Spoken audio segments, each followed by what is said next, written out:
Welcome to the Cheating and Love Tales channel. You haven't changed.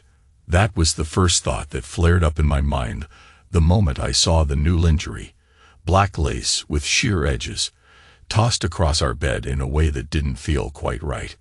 Everything about it looked carefully chosen, too meticulously placed to be an impulse purchase. Evelyn had always been particular about presentation, but this set, something about it made my skin crawl, as if the underwire was fused with betrayal itself. There, on top of our quilt, the same quilt my late mother had sewn for us as a wedding gift, lay a delicate piece of clothing that no longer felt like mine to admire. I remember standing in the doorway, bag of groceries still in my arms, breathing so shallow that the plastic started to crinkle under the force of my grip. It's funny. Once upon a time, I'd have walked in on a scene like that, lingerie on the bed, and felt a surge of excitement, passion, anticipation. But that day, everything I felt was a glacial numbness in my chest. Because in that moment, I understood I had been replaced, or at least usurped. This wasn't a surprise gift for me. It wasn't an attempt to reignite our spark. It was for someone else. And deep down, some part of me had known it was coming, yet I kept it buried under layers of denial. I dropped the grocery bag on the kitchen counter, ignoring the tomatoes that spilled out, and started rolling across the hardwood. My eyes drifted back to the bed, to that bra, and the matching thong, both adorned with tiny bows. I forced myself to approach, each step feeling heavier, stiffer. I reached out to touch the lace, running my thumb along its edge. The lace was brand new, stiff with that never-washed crispness, as if it had just been purchased and worn maybe once, maybe not at all. Maybe the real show was yet to come. "You haven't changed," I said to the room, though in my mind I was addressing Evelyn. It wasn't rational, that phrase, but it came from somewhere deep, from a place in me that recognized a pattern I'd been unwilling to admit was there. The sense that she always had one foot out the door, always chasing the next high of attention or adventure. And the voice in my head, the one that used those 4 words, felt like an accusation not just at her, but at myself, for ignoring the fact that maybe she was never fully content. But to start at the lingerie is to skip so much. Let me rewind a bit, because maybe you need to know who we used to be before you can see how we got here. I'm Jack Pierce, 42, mechanical engineer, fatherless son, husband with a ring that now weighs like a lead shackle around my finger. I grew up in Kentucky, moved to Pittsburgh to chase a career, and ended up chasing stability more than anything else. I've always been the kind of guy who believed in loyalty. My father taught me that. When he died, I inherited an old family amulet. He called it a keepsake, told me it once belonged to his father, and his father before him. I never knew the deeper meaning of the crest etched on the back until recently. Turns out it matched a symbol connected to Evelyn's family, something about her mother's lineage. But that part of the story comes later. Evelyn, my wife, or the woman I thought was my wife, was everything I wasn't. Social, ambitious, a real star at the marketing agency she worked for. She'd earned a master's degree, had all the right lines on her resume, and carried herself like she was destined for bigger things. People gravitated to her, men especially. But I never minded that, at least not when we first got together. I figured a confident, outgoing partner was good for a quiet, methodical guy like me. I thought we balanced each other out. Turns out, we were on opposite ends of a seesaw that rarely found level ground. Then there's the third piece of the puzzle. Ryan Callahan. The name still makes my stomach twist. He's 36, younger than me by a few years, but with that polished, big city vibe. He sells real estate, rakes in commissions, dresses like some magazine model. The kind of guy who steps into a room and commands it without a single bead of sweat. Tall, blonde, and apparently as charming as the day is long. I always had a weird feeling about him. Once, he came over for a dinner party Evelyn insisted on hosting. The memory is burned into my brain. He was leaning against the kitchen counter, sipping some top-shelf whiskey, smiling at Evelyn in a way that felt transgressive, but she acted like it was nothing. She poured him another glass, all while telling me to put extra ice in the bucket. I remember a fleeting pang in my chest, the first sign that everything wasn't as steady as I wanted to believe. I discovered the full extent of her betrayal through a text message, my phone, ironically. She'd left her messenger application open on my laptop, and a notification popped up, lighting the screen in the dim living room. It read, "Thanks, bro, for your wife. She is awesome." That single line. I can't describe the sickness I felt, the dryness in my mouth, the stuttering of my breath. I stared at the words, reading them again and again, as if repetition might alter them. But no, the meaning was clear. Ryan was thanking someone, probably a friend, for hooking him up. Or was it a direct mocking message to me, typed in a moment of twisted bravado? It took me a minute to piece it together. The timestamp told me Evelyn had been with him just hours earlier, while I was at the office finishing a late project. That was the day my entire worldview collapsed. I think I existed in a haze afterward, a silent storm raging inside me. I couldn't bring myself to confront her right away. Instead, I retreated deeper into my own mind, replaying every argument, every cold glance, every missed signal. There was so much I tried to rationalize. She'd come home late, claiming client meetings or business dinners. I'd see her phone buzzing at odd hours, only to have her swipe it away with practiced indifference. Part of me had suspected, but I'd always told myself we were stronger than that. The amulet around my neck seemed heavier, like a reminder of old familial burdens I couldn't fully understand. For days, I felt physically ill. Couldn't eat properly, couldn't sleep. And in those sleepless nights, the words kept echoing. "Thanks, bro, for your wife. She is awesome." Let's fast forward to the day I found the lingerie. I was done ignoring the signs. I'd asked for the day off, telling my boss I needed to handle a personal emergency. I came home, wanting, maybe needing, to catch her in the act, or at least corner her about it, in a setting that left no room for excuses. Instead, I found that new black lace on our bed, as if it were a stage prop. It was practically mocking me. She wasn't in the house at the time. Her car was gone. My mind spiraled with questions. Did Ryan buy this for her? Did she wear it for him already, or was she planning to? Fury mixed with heartbreak, forging a cocktail of emotions that made me physically tremble. I sat on the edge of the bed, still holding that piece of lace, trying to steady my breathing. It felt like a violation of everything we ever shared. An hour later, Evelyn walked in. She saw me sitting there, holding her lingerie, her expression flicking between surprise, guilt, and then a defensive kind of anger. For a moment, neither of us spoke. Then I rose, feeling my chest tighten. I wanted to launch into accusations, to hold up my phone and wave that text in her face. But all I managed was a cracked voice that I barely recognized as my own. "You haven't changed," I repeated, softly but accusingly. She looked at me, perplexed. "Jack, what are you talking about?" Her tone was all wrong, too calm, too measured. It made my blood boil, because I knew she was about to spin some lie, some half-truth, or maybe even an excuse about how we drifted apart, and it just happened. So I found myself laughing, a short, humorless bark. "Funny. I thought maybe you had."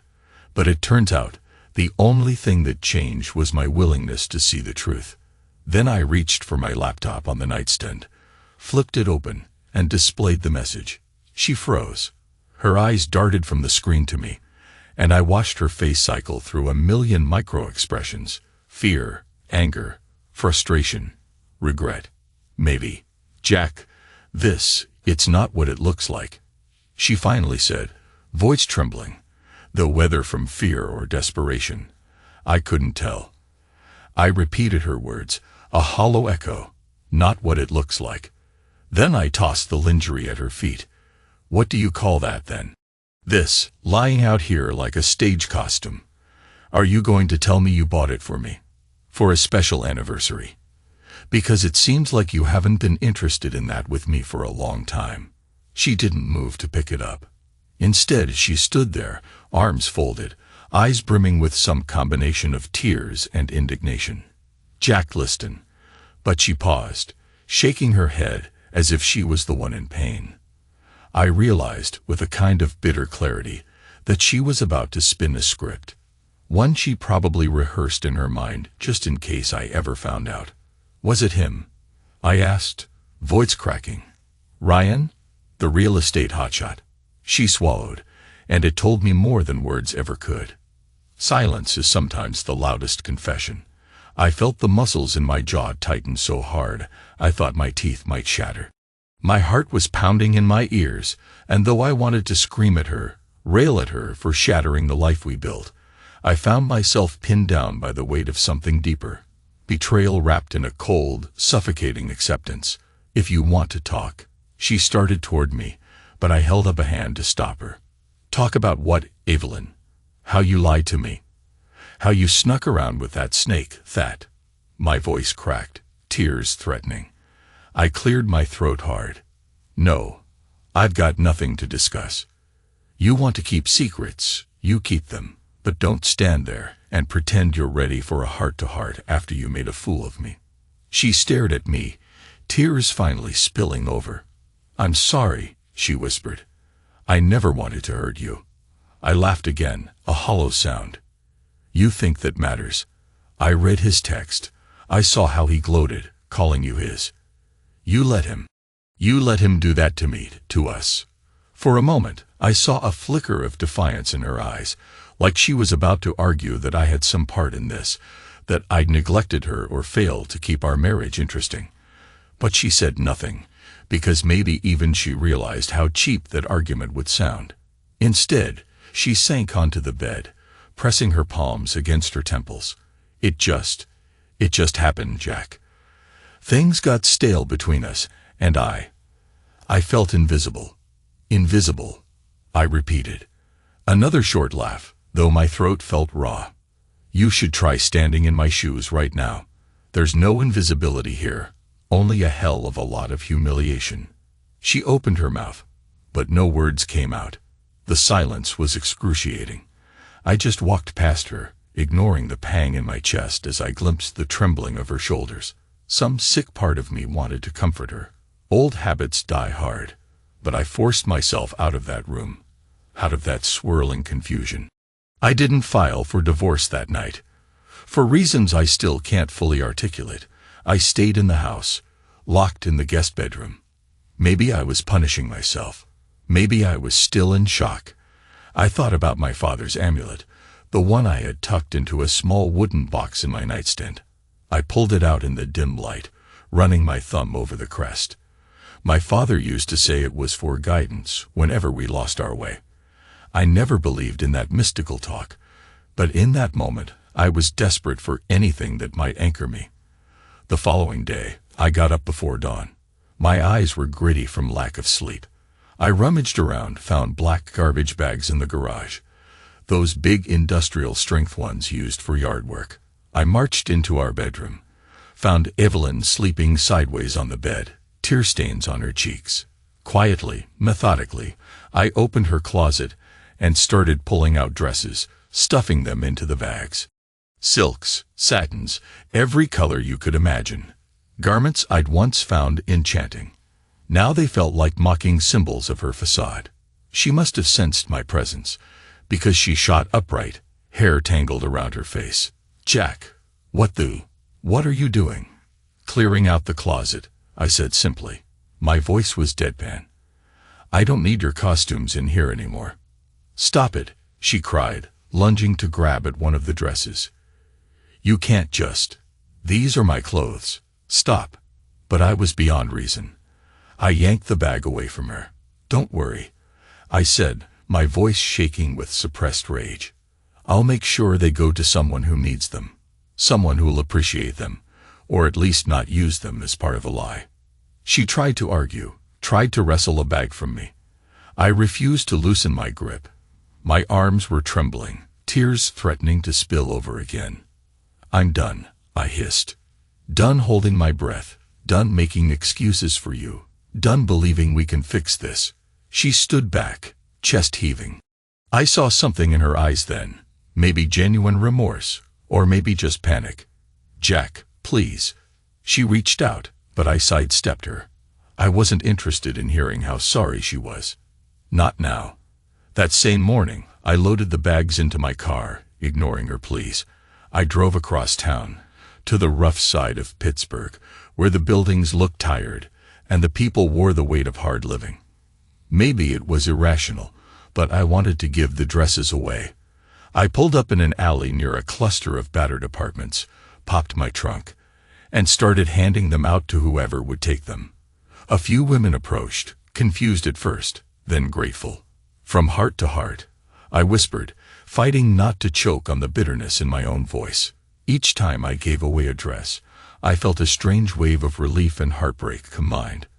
By the time I handed out the last piece, I was shaking with exhaustion.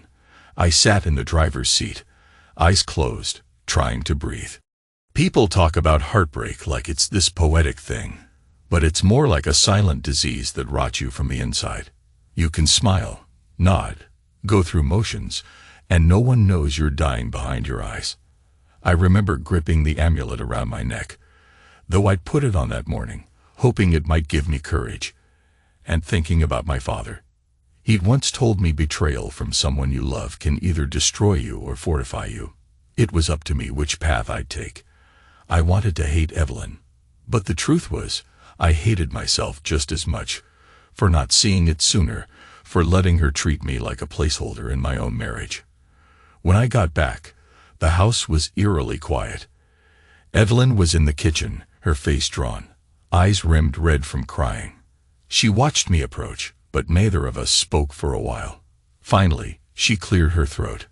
I'm sorry, she began, voice shaky. I know that means nothing to you right now, but I am. I just stared at her, my arms limp at my sides. Do you love him? I asked, my voice hoarse. She closed her eyes. I don't know what I feel. It started as a fling, something that made me feel alive again. She winced, as if the words tasted bitter. I was angry at you, at us, at the monotony. And he was there, flashing his success, his confidence. It just happened. I let out a humorless chuckle. It just happened? You know, that's the second time you've said that. It doesn't just happen. You made a choice, Evelyn. Every step of the way, you chose to betray me. Her lips quivered. Yes. And now I'm paying for it. A wave of anger flared inside me. I slammed my fist on the kitchen table. Stop acting like a martyr. You lied. You broke us. My voice threatened to break again, but I swallowed, holding it together. I read that text from him. He was gloating. You let him. You let him see me as some pathetic fool who wasn't enough for you. She flinched. You were enough, she whispered, tears falling anew. I was restless. Restless, I scoffed. You could have told me. We could have worked on something. But you went behind my back, and now I'm standing here, wanting to tear the entire house apart for what you did. But I won't. Why not? She asked in a small voice. I exhaled, eyes burning. Because that's not me. And I think you knew that. You knew I'd let you walk all over me before I'd stoop to your level. But no more. She bit her lip, nodding as though acknowledging the finality in my tone. The next few days blurred together. I avoided her as much as possible, slept in the guest room, woke before dawn to run. The highlight of each day was the moment I felt physically too exhausted to feel anything else, because every time I slowed down, my mind replayed the betrayal.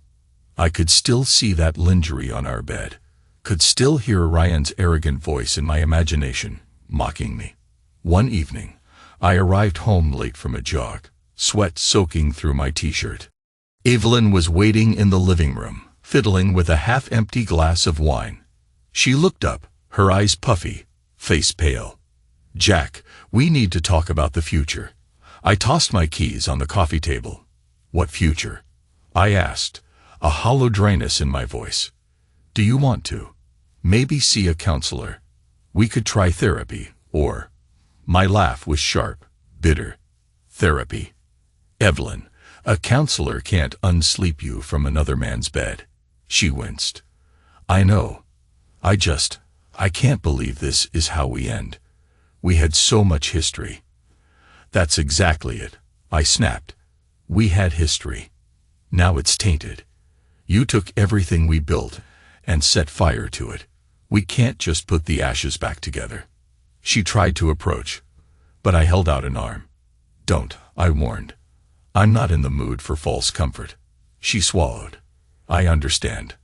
I turned to leave, but then I hesitated. Did he buy you that lingerie?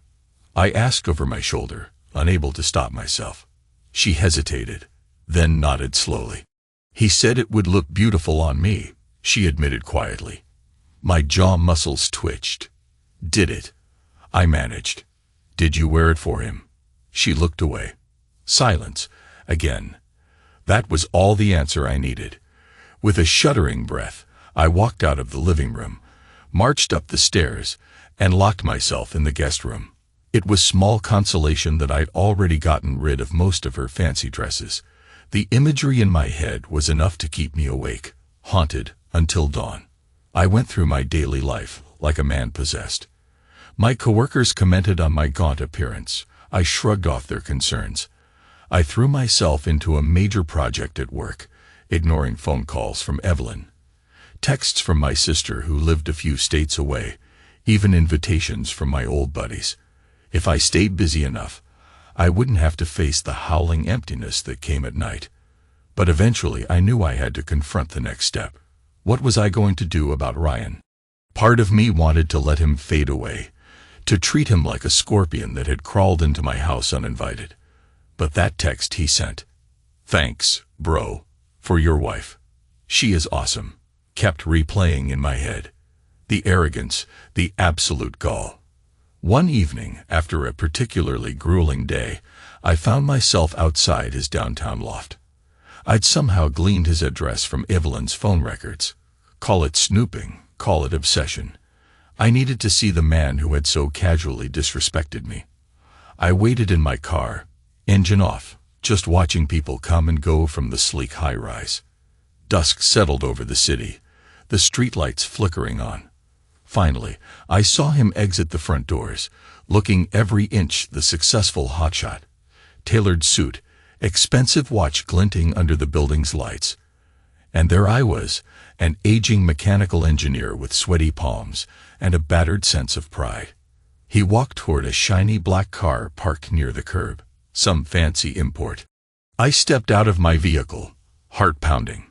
"Ryan," I called, voice low but resonant. He turned, scanning me up and down with a flicker of confusion that morphed into recognition. A small smile tugged at his lips, as if he found the situation amusing. "Jack Wright," he said, almost too casually. My hand balled into a fist. "Yeah, that's me," I replied, struggling to keep my voice even. He gave a slight shrug. "I figured you'd show up eventually. Didn't think it would take you this long." The confidence rolling off him was nauseating. "Why?" I managed, my voice quivering with restrained rage. "Why mock me? Couldn't you just keep it discreet?" He raised an eyebrow. "Mock you?" That text was, "Look, I was just letting you know you were lucky to have someone like Evelyn, even if you didn't realize it." I took a step closer. "Lucky," I echoed. "You used my wife as a toy. And I'm the lucky one." He lifted his hands in a brief gesture of Fox apology.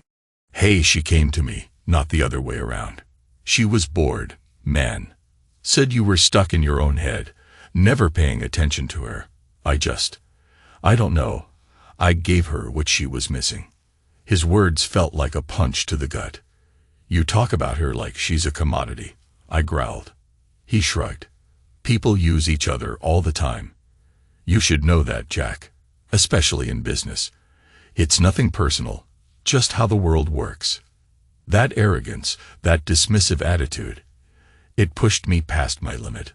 I lunged, shoving him against the side of his car. His eyes flared in alarm, but he caught himself with surprising agility.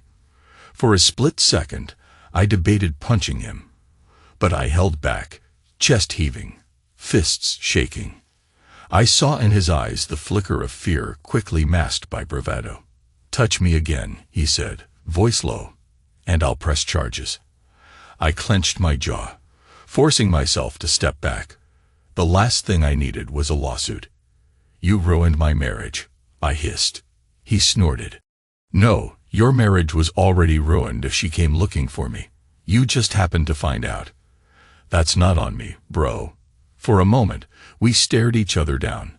My heart pounded so loud I could hear it in my ears. I wanted to crush him, but some survival instinct told me this wasn't the time or place. So I spat on the ground near his shoe, turned, and stormed back to my car. He didn't follow. Maybe he was too busy dusting off his precious suit. I slammed my door shut and peeled away, tears of rage blurring my vision. I spent the following night in a whirlwind of anger and misery. I paced my living room, ignoring Evelyn's presence entirely. She hovered in the kitchen, probably trying to figure out if she should approach me or hide. I was in no mood for conversation. The only thing swirling in my mind was how to avenge this humiliation without destroying myself in the process. That's when the memory of my father's words resurfaced. "Betrayal cuts deep, son, but it's how you stand afterward that makes you a man." I stared at the amulet in my hand, the same crest that connected, in some twisted genealogical way, to Evelyn's mother's side. Maybe we were always doomed, linked by a past we never fully understood. Or maybe I was just looking for cosmic reasons to justify the heartbreak. Late that night, I started rummaging through old boxes in the attic, searching for something that might bring me clarity. My father's diaries, my grandfather's war photos, even old letters from some distant relatives. I had a vague notion that there might be a letter or a note referencing the amulet, some clue that could keep my mind busy. I didn't find anything conclusive, but I did come across an old ring my grandfather had given my father. Inscribed on it were the words, "Rise above." 2 small words. But in that moment, it felt like a personal battle cry. So, that's what I would do. Rise above. My method of revenge wouldn't be a violent confrontation or a petty sabotage. I'd make sure Evelyn understood exactly what she'd thrown away and leave her with the emptiness. I'd reclaim myself in the process.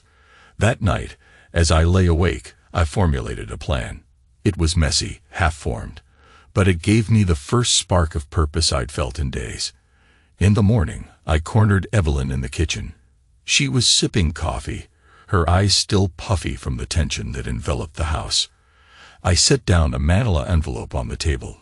"Inside this are divorce papers," I said, voice quiet but steady. "I'll have them filed. I want you to sign them." She looked up, tears immediately welling. "Jack, please, don't we at least want to talk about?"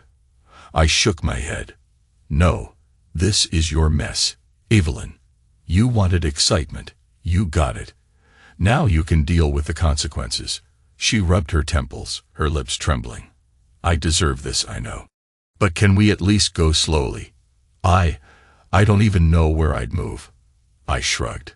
"We'll figure out the house and finances. I'm not heartless, but I want out of this marriage and I don't want to drag it out." She sighed, nodding weakly. "All right. If that's what you want." "It's what I need," I corrected, stepping back from the table. For the first time in weeks, I felt a shred of peace. Or maybe it was just a numb acceptance, but either way, it was a relief compared to the storm raging inside me previously. A few days later, after she'd returned from who knows where, maybe her mother's or a friend's place, Evelyn knocked on the guest room door, saying she wanted to talk. I hesitated but finally let her in. She had the divorce papers in her hand, partially filled out, her eyes brimming with sadness. "I'll sign these, Jack. I will. But I need to tell you something first." I eyed her warily. "What?" She sat on the edge of the bed, looking around the cramped space with a sense of surreal emptiness. I know I can't fix what I did, and I know you hate me for it." She paused, swallowing. "But I need you to know I never planned to leave you. I was just living in the thrill. Ryan was a high, I guess. I didn't think about the aftermath." I let out a slow exhale. "Well, the aftermath is here," I murmured. "And it's destroying both of us." She pressed her lips together. "I'm not asking for forgiveness, but I am asking that you remember the good times we had. We weren't always like this." My throat tightened. Memories flooded in. Our wedding day under the old oak, the time we danced barefoot in the living room because we couldn't afford a proper night out, the first housewarming party with plastic chairs and cheap pizza. Those memories were real, but they felt like they belonged to someone else now. "I'll remember," I said, voice raw. "But that doesn't change the present, Evelyn." She nodded, fresh tears rolling down her cheeks.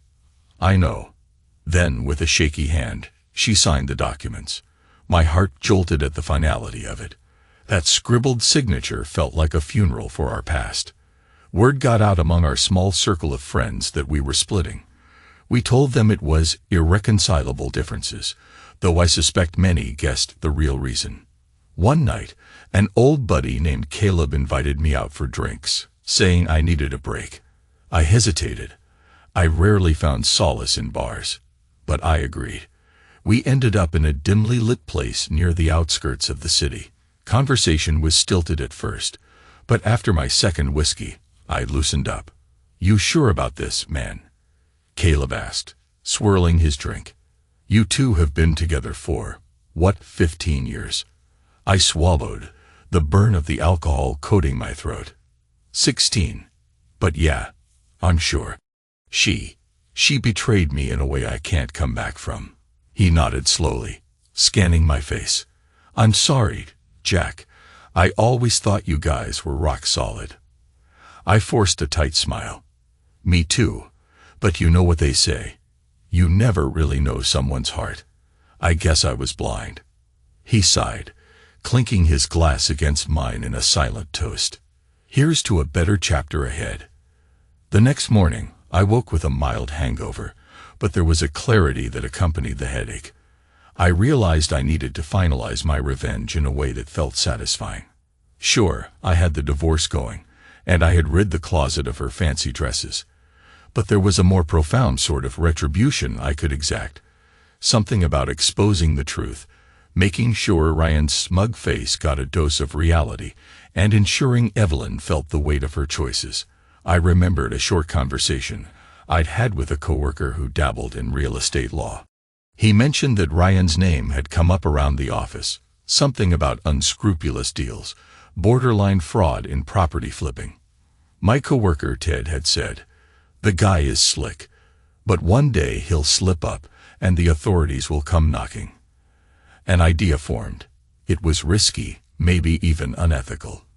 But I was past caring about moral high ground. If Ryan thought he could toy with my wife and publicly humiliate me, maybe it was time for a public humiliation of his own. Over the course of the next week, I dug around, made calls, visited a local clerk's office under the guise of wanting to invest in real estate. I feigned interest in one of Ryan's properties, gleaning some documents in the process. The deeper I dug, the more I realized how shady his transactions were. Hidden fees, inflated property values, suspicious buyer names that might have been shell companies. It wasn't exactly black and white crime, but it was enough to raise eyebrows if I forwarded the right evidence to the right people. I spent late nights scanning documents, highlighting questionable lines, comparing them to publicly available records. Every step I took in that digital paper trail hammered home one truth. Ryan might be charismatic, but his empire was built on a shaky foundation. All it would take was a well-placed nudge to topple it. At one point, I did question myself. Was it worth it? Couldn't I just walk away, let them both stew in whatever future they had? But each time I pictured that text message, that new lingerie, that triumphant glint in Ryan's eye, I felt the sting all over again. He'd disrespected me in a way that went beyond a private affair. It was personal, and I wanted him to feel the consequences, so I pressed on. I packaged up my findings in an anonymous envelope and sent them off to a local investigative journalist known for exposing corrupt practices in the real estate market. I felt a little thrill as I walked out of the post office, my footsteps echoing on the linoleum floor. This was out of my hands now. If she took the bait, Ryan's world might soon crumble. If she didn't, well, I'd made the attempt. My revenge wouldn't be immediate or explosive. It would be the slow burn of exposure. Meanwhile, the divorce loomed like a storm cloud. Evelyn and I tried to keep interactions civil, if only to avoid screaming matches. We sat down with a mediator to discuss assets. She insisted she didn't want to take me for everything, that she owed me something for her betrayal. I just nodded, letting the process unfold. My emotional reserves were spent. I had no energy to argue petty details. One afternoon, as we were going through paperwork, she looked up at me with wounded eyes. "Do you think you'll ever forgive me?" I paused, pen hovering over a line I needed to sign. "Not in the sense that we'll go back to being what we were," I said quietly. "But maybe someday I won't hate you. Maybe in time, I'll be able to put this behind me without bitterness." She blinked rapidly, a tear slipping down her cheek. "I guess that's more than I deserve." I didn't reply, just handed her a pen to sign her part. A few weeks later, local news broke a story about suspicious real estate dealings, featuring none other than Ryan Callahan's name. Though the piece didn't outright accuse him of criminal behavior, it cast a harsh spotlight on his practices. Quotes from anonymous sources implied that some of his deals skirted legality, and that investigators were taking a deeper look. His smug face flashed on the TV screen in my living room during the evening news, and I'll admit, I felt a dark satisfaction. I poured myself a whiskey, sipped it, and watched as the anchor detailed how authorities might soon open a formal probe. Evelyn saw the news too. She confronted me later, voice trembling. "Did you have something to do with that story, Jack? They're saying Ryan's under investigation." I shrugged, feigning ignorance. "What difference does it make? He messed with the wrong man, I guess." She stared at me, a troubled expression crossing her face. "Jack, I don't know what you did, but please, don't get yourself in trouble." I snorted. "I'm not the one forging property deeds." She sighed, sinking into a chair. "He's panicking, you know. He called me, begging me to talk to you. Asked if you'd go to the news and retract it somehow. It's insane." "Good," I muttered, swirling my drink. "Let him panic." She watched me for a long moment. "I never saw this side of you before." "That's because you never stabbed me in the back before," I replied, not bothering to hide the venom in my tone. She sighed again, glancing away. "I suppose I deserved that." I drained my glass and set it down. "We're past deserving, Evelyn. This is reality now." In the weeks that followed, Ryan's business suffered. Rumors spread among his clients. Deals fell through. I heard from mutual acquaintances that he'd lost several major investors, that his phone wouldn't stop ringing with demands for clarifications. For a man who thrived on appearances, it must have been excruciating. I won't lie, I enjoyed every whisper, every rumor. Meanwhile, Evelyn moved out, temporarily staying with a friend while she looked for an apartment. I watched her pack boxes in silence, each item she took with her leaving a void in the house. Not that I wanted her there, but the emptiness had a cold finality to it. When she was done, she stood at the front door, carrying the last box. "I'll be in touch about the rest of the paperwork," she said, her voice husky. She looked around the living room, eyes settling on the spot where we used to put up our Christmas tree. "Do you remember that first Christmas we spent here?" I nodded, swallowing. I remembered how we decorated with cheap ornaments, how we danced to an old record. Back then, we thought love could conquer anything. She hesitated. "Jack, I know it doesn't matter now, but I'm truly sorry." "I know," I replied softly. "Take care of yourself." She bit her lip, nodded, and walked out. The door closed with a soft click that felt like the end of an era. Time passed in a dull ache. The divorce was finalized. The house went up for sale. I decided I didn't want to keep living there, in a place haunted by memories of betrayal. Work became my solace. Each project I completed felt like a small step toward reclaiming a life on my terms. Occasionally, I'd run into old friends who'd heard the rumor mill. Some avoided the topic altogether. Others asked pointed questions I preferred not to answer. But for the most part, I found a certain peace in my solitude. One evening, well after the final decree had come through, I sat in the now half-empty house, flipping through an old album. Wedding pictures, honeymoon snapshots in Florida, birthdays, anniversaries. I marveled at how happy we looked in those images, how bright-eyed and hopeful. There was a photo of me, father still alive at that time, standing side by side. He was wearing the amulet. I ran my fingers over the page, remembering how proud he was on my wedding day. Tears threatened, but I closed the album gently. I thought about everything we'd lost, and what I'd gained in clarity. I would never get back the years I'd spent with Evelyn, nor the illusions of a perfect marriage. But I had survived. I was still breathing, still capable of forging a new path. And that was something. A couple of months later, I got a call from my sister, checking in on me. She lives out west, has a family of her own. We chatted about mundane things, the weather, her kids, until she carefully broached the topic of the divorce.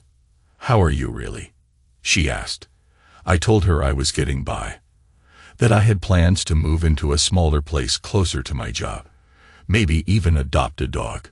She laughed, said that sounded like a good idea. After we hung up, I realized I didn't feel the usual sting in my chest. Time, it seemed, was doing its work. One day, I found myself browsing a local thrift shop, looking for some cheap furniture for the new place. Strange, how the world keeps spinning even when your life is crashed and burned. I paused by a rack of dresses, ironically reminded of the day I handed out Evelyn's clothes in that rough side of town. A middle-aged woman thumbed through them, her face lighting up when she found something that fit. For a brief moment, a memory of Evelyn's dresses flooded my mind. The swirl of colorful fabrics, the excitement in her eyes whenever she'd model the new outfit for me. The memory was bittersweet. "You haven't changed," I murmured under my breath, recalling the day I confronted her. But the tone in my voice was different now, less an accusation, more a reflection. I realized I had changed. The heartbreak carved a canyon in me, but I was stepping across it, slowly but surely. About a year later, I spotted Ryan by pure coincidence in a downtown coffee shop. He looked haggard, thinner, his once perfect hair in disarray. His suit was still expensive, but he wore it with none of the brash confidence I remembered. He saw me, and for a moment our eyes locked. An awkward tension sizzled in the air. Then he looked away, grabbed his coffee, and slinked out before I could say a word. I guess I got my answer. Everything I set in motion had indeed taken its toll. Walking home that evening, a quiet sense of triumph settled in. It wasn't triumphant in a flashy, adrenaline-fueled way. It was more subdued, an inner acknowledgement that I'd found a kind of justice. Maybe it wasn't perfect, but it was enough to let me sleep at night. Some months after that, I found out Evelyn had relocated to a smaller city, picking up a new PR job. We hadn't spoken since the day she moved out, apart from coordinating final details about the house sale. I heard from a mutual acquaintance that she was doing okay. Still single, apparently. When I tried to imagine her life now, I felt a pang of something akin to sympathy, but not enough to overshadow the memory of betrayal. Looking back, if there's one thing I learned, it's that the worst kind of betrayal isn't about the act of infidelity itself. It's the indifference, the cold readiness to move on as if the shared history means nothing. That's what lingers in a man's soul, the sense of being inconsequential, the pain of being cast aside like old furniture. Yet I also discovered that within that pain lies the seed of resilience. My father's amulet, that old crest, taught me a lesson I never anticipated. Sometimes, The cruelest heartbreak can ignite a man's will to survive. And survive I did. I realized I could live without Evelyn, without the illusions, without the fear of being alone. I stand here now, in my modest new place, a small one-bedroom condo near my workplace. It's a far cry from the suburban house I once shared with her, but it's mine, free of ghosts. I've got an old golden retriever named Rusty, a rescue I adopted a few months ago. He's dozing by my feet as I write this. Occasionally, he opens an eye, as if to make sure I'm still here, still solid and real. I keep the amulet in a drawer, not on display, but not forgotten either. It's there, a reminder that I've endured something I once thought would crush me. Every now and then, I take it out, hold it in my palm, and whisper a silent vow to never lose myself like that again. A vow to be present, to see the truth, even when it hurts. If you're wondering whether I still replay those final conversations with Evelyn, the answer is yes. Sometimes, late at night, when the house is quiet, I can still hear her voice, trembling with emotion, as she said, "You haven't changed. Only now, I know the truth. I have changed, more than she ever realized. I'm no longer the naive man who believed love was unbreakable. I'm no longer the man who'd ignore red flags just to keep the peace. I've grown into someone who understands the price of betrayal and the power of standing tall afterward. I can't say I'm happy she cheated, or that I'd ever choose this path again. But I'm grateful I survived it, because in surviving, I found a strength in me that I never knew I had. And maybe that's the moral of it all. Betrayal may cut you to the bone, but if you let it, it can carve out space for something deeper in yourself, an unshakable core that no one else can touch. So, if you're listening to this, maybe seeing yourself in my story, all I can say is, don't let anyone's indifference define your worth. Wear your scars openly, if you must, because they prove you faced the worst and chose to keep going. Remember that a single text, a single broken vow, can shatter the life you thought you had. But it doesn't have to be the end. It can be the beginning of a new chapter. A chapter where you learn, above all, that you're stronger than you ever imagined. And that's how I moved forward. Not by forgetting, but by accepting that everything has a price.